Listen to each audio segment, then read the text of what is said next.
Hello सबैलाई नमस्ते। म चाहिँ आज एकदम यस्तो कुरा भन्न गइरहेको छु जो आजै नै हो।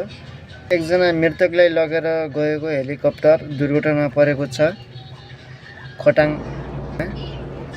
त्यो ल्यान्ड गर्ने समयमा 81 पछिल्लो भाग उडेर चाहिँ त्यो जमिनतिर ठोकिएको छ। म यो भिडियो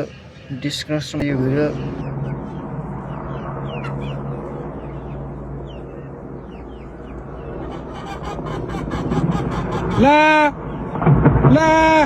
एक्सिडेन्ट भयो एक्सिडेन्ट भयो यार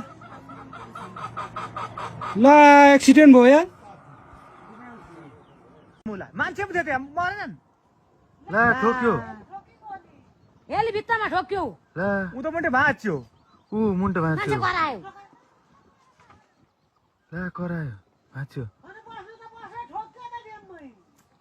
हेली ठोक्यो ला मुला उ मान्छे आयो उताको मान्छे हो ला तल भन्नु पर्दा उता घुमो